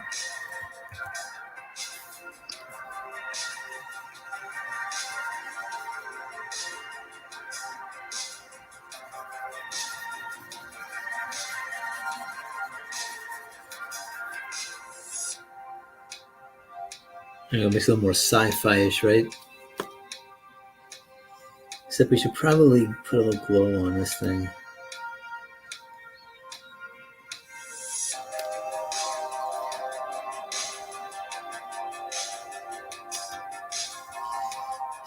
Duplicate there.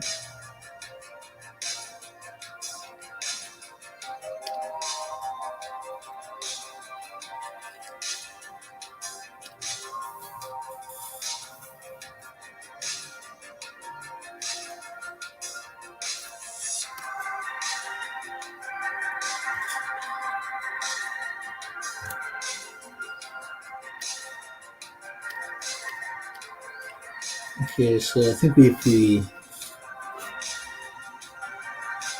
where's the filter? But Gaussian blurred.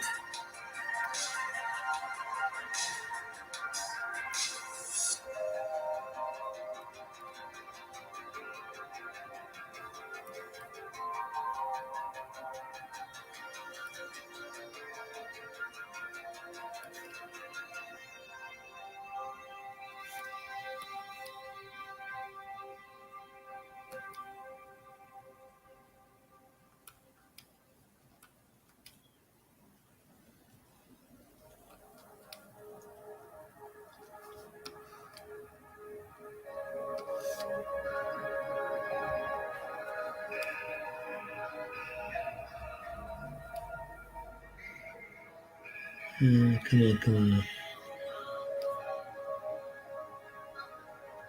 Okay, so we'll do that, and then what I'll do is I'm going to double up.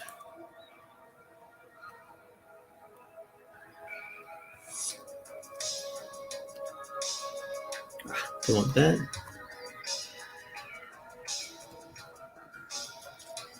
Duplicate. There we go.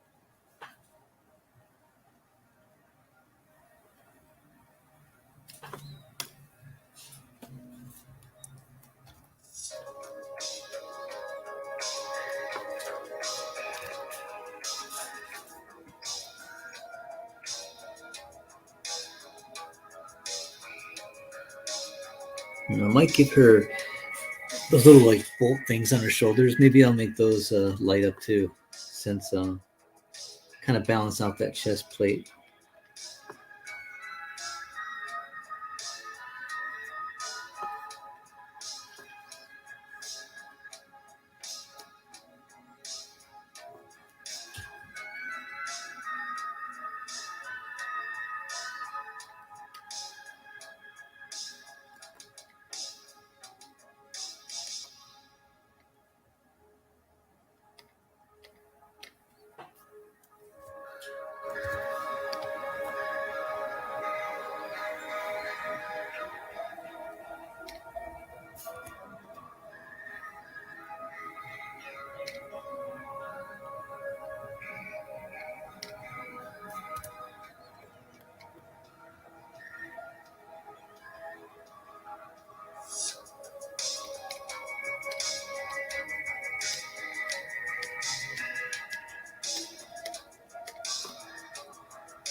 Lines.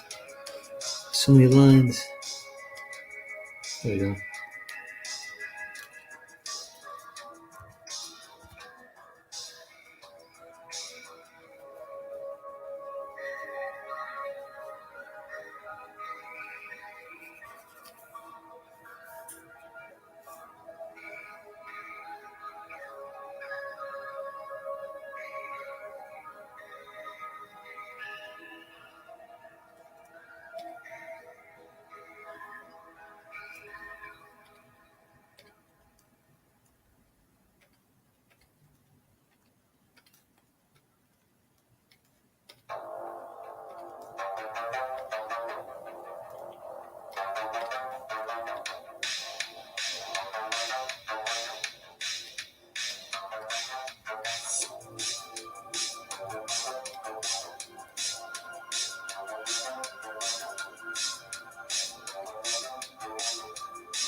I gotta figure out now where I put that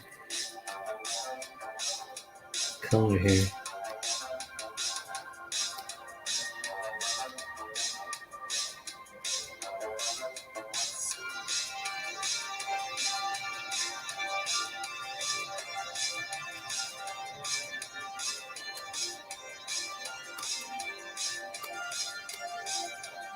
Okay, there we go.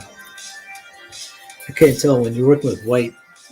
You have to get rid of the white background so you can tell where the white actually is and where it's not. You gotta eyeball it out. So let's see.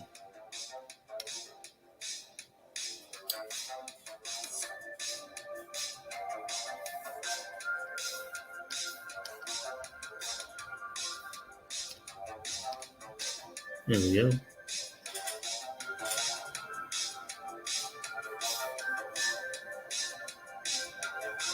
Oh, not too bad. Okay. So we're gonna select this.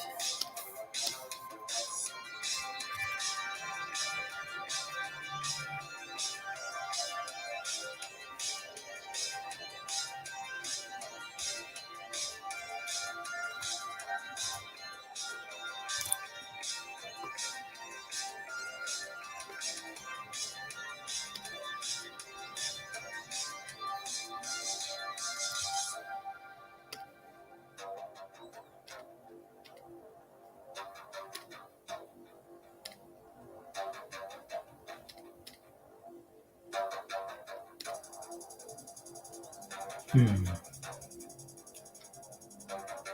Okay, wait, we got chest copy. That's the white. Oh wait, I put them all in one layer. What? Oh, that's not good. How did I do that?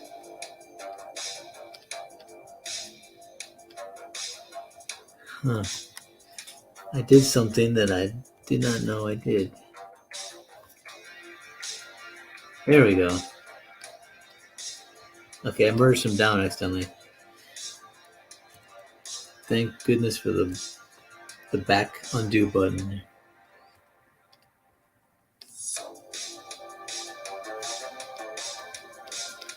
Okay, okay, okay.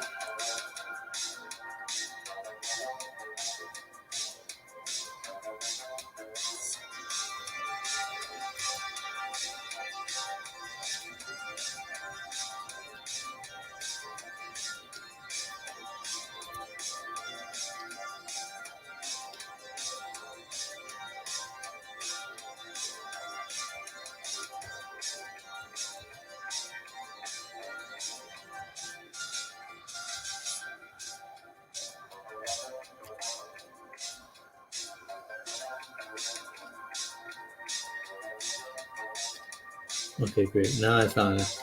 Man, so figuring out what's what. That's why you need layer folders. That's why I need them at least.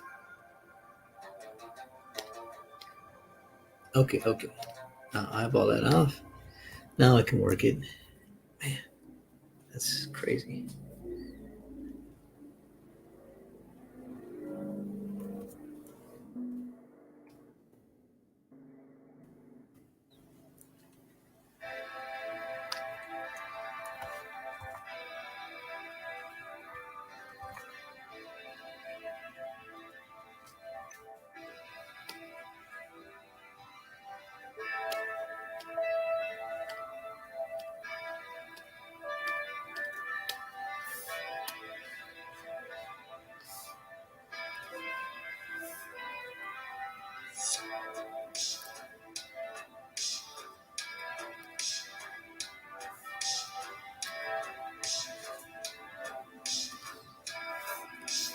Okay. Let's try this once more.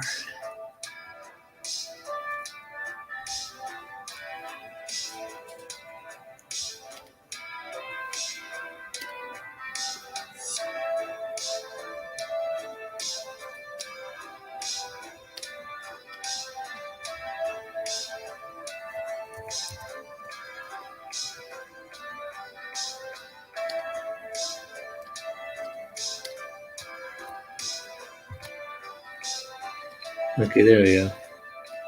Finally got it.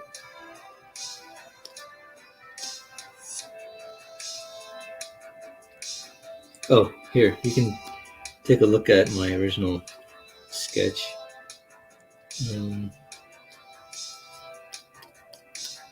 you see the original sketch underneath?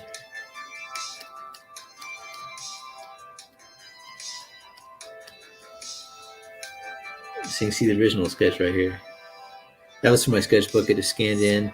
These real rough pencils, inks. And I thought instead of like trying to clean up the pencil, I'm just going to go right on top of it and work over it. It's so rough. So work the lines.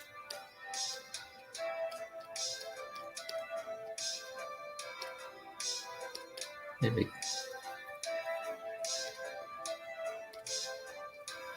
Cleaned it all up. Now she looks respectable again. Now I think of what I'm going to do with it. I'll probably have to do another thing with this light. Okay, I'm not going to mess it up this time. I know exactly what I need to do.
Yeah, gotta do that chest here.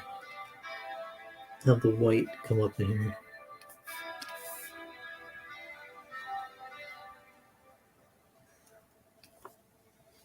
And then go to the line art, find out which lines are there. Is the copy, the locked layer. There we go.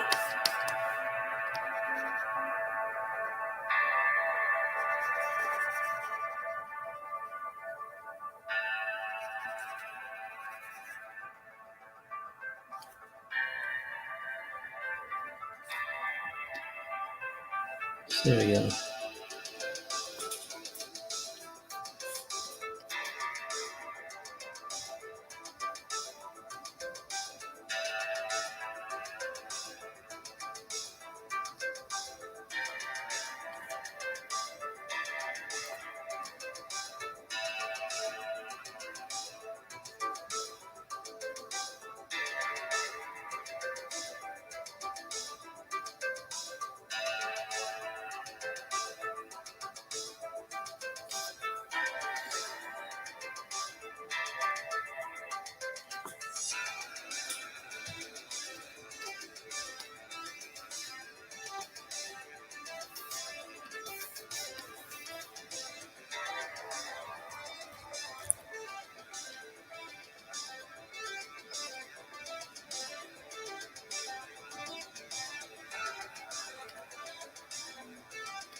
Hmm.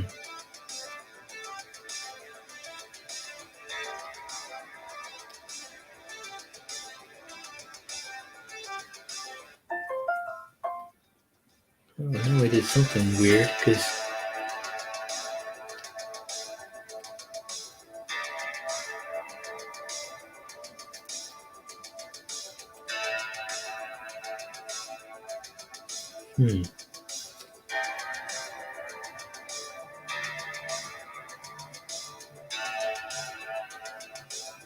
oh, that's what it is.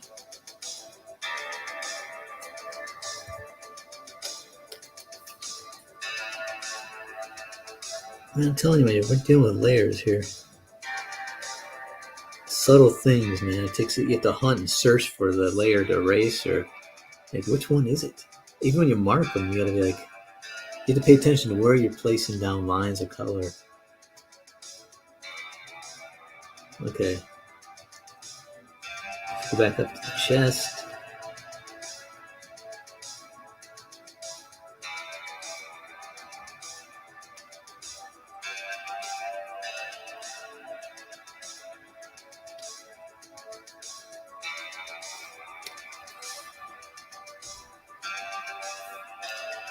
There we go. Now I'm getting it. I'm getting it.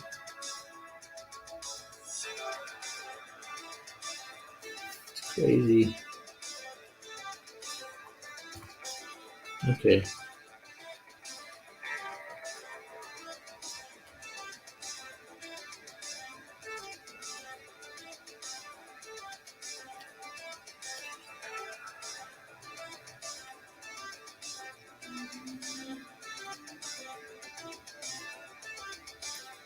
Okay, here we go. Here we go.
Okay, I try to merge the layers to save myself some time and headache.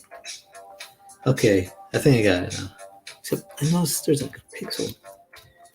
Oh, great. What is this? It's just.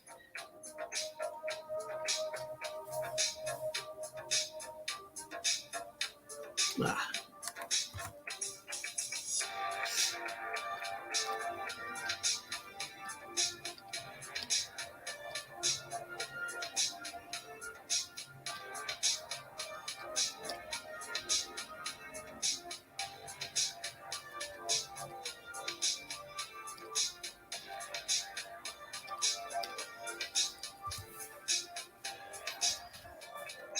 There we go. That's just bugging me.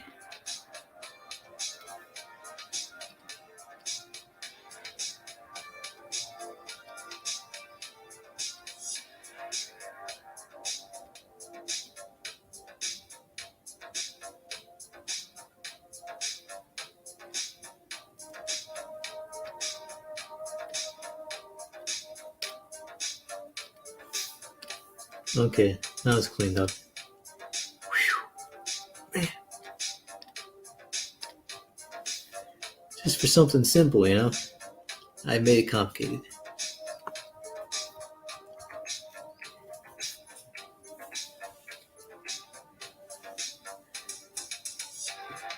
Okay, give it a little bit of a sci-fi glow to the armor. Or a bodysuit. Maybe it's a pressure suit.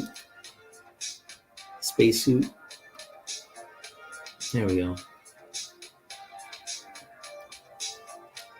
So that's my color rough. Let's see here. Okay. Hey, JL Potts. Welcome to the stream. Zach Richmond too. How you doing? Thanks for stopping by, you guys. Yeah, I'm gonna be. See how much time do I have? I'm gonna be wrapping up the stream pretty soon. I used to do modded pages right now, but I didn't get a chance to do the layouts before the stream, which I'm going to do after the stream because I don't know how fun it would be if people watch me do layouts. I don't know, maybe they would be into that, but I guess you guys can let me know in the comments if you would like me to see, like to watch me do layouts. But I thought I'd just work on this illustration right here to kind of show you guys what I've been doing, practicing some color work.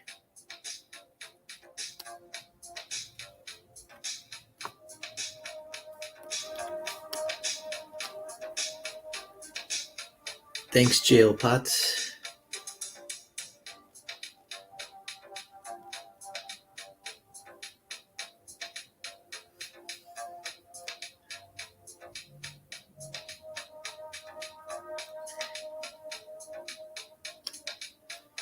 All right, let's see here. So far we have our little space sci-fi Smurfette here. And I kind of gave her a little bit of a chest plate and shoulder components that glow. A little reflective light. And it's rough, like I said, I roughed in the shadows and everything because I just want to see the placement and then I can tighten up later if I want, which I will tighten up. I'm just going to get an overall idea on the image of what I want it to look like. Maybe I'll play around with the guns, the color of the guns.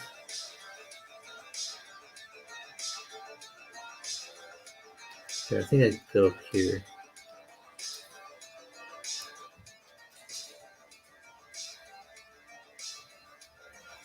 There we go, gun color. Let's try this out.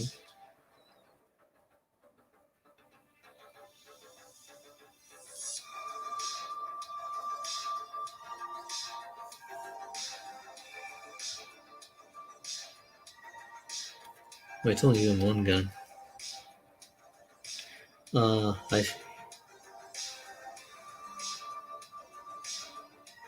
Okay, I just had to add my two separate layers for good reason. I'm gonna zoom in just so I can see what's actually happening to this gun. Okay.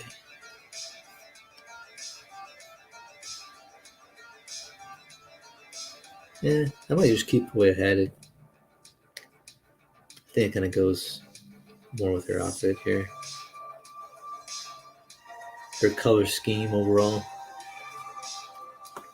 Okay, so pretty much got the idea for the rough shadows. I think I'm gonna do the rough highlights. Let's see.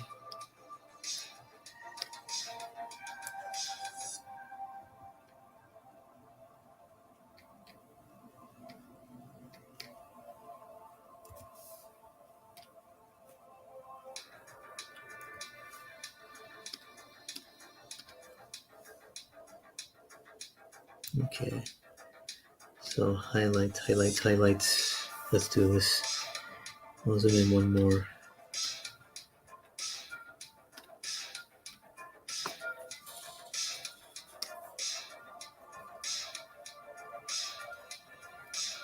I don't like to do too much to the face, you know?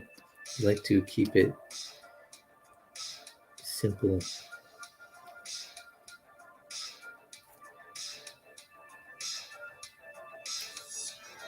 Yeah.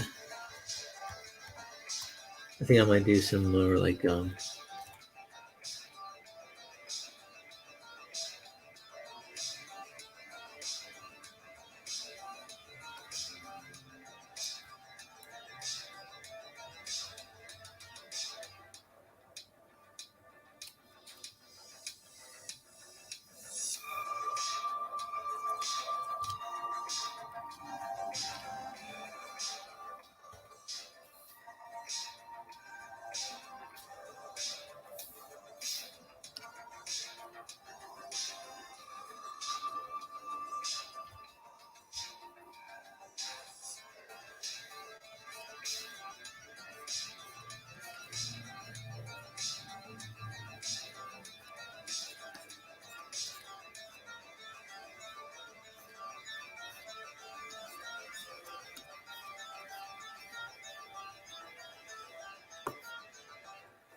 really want to do too much. I like the face, so I put a little highlight on the nose. Might do the same thing a little to the mouth. I think her lips pop a little bit.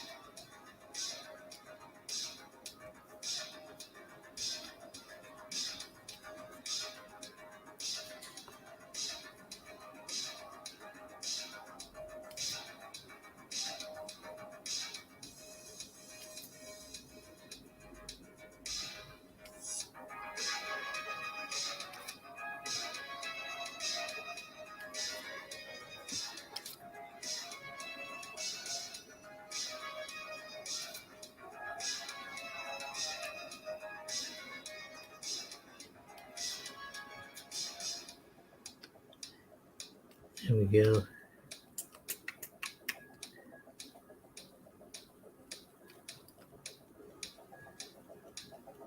Maybe we can give her some. I'm just gonna kind of go overboard, just initially, just to kind of see what looks good, what doesn't look good. So.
I'm just kind of playing around right now. So.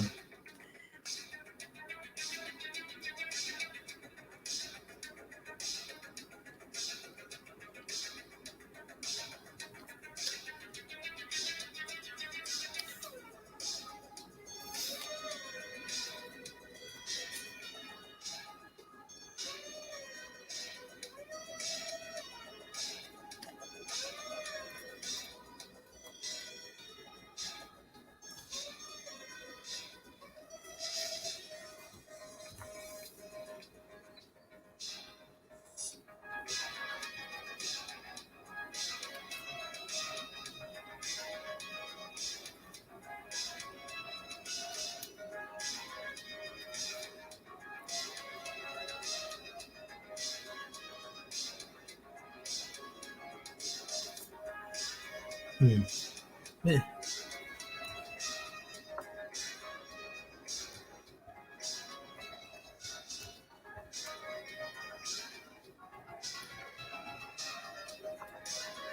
So I give her a little bit of some funky shimmer to her suit here.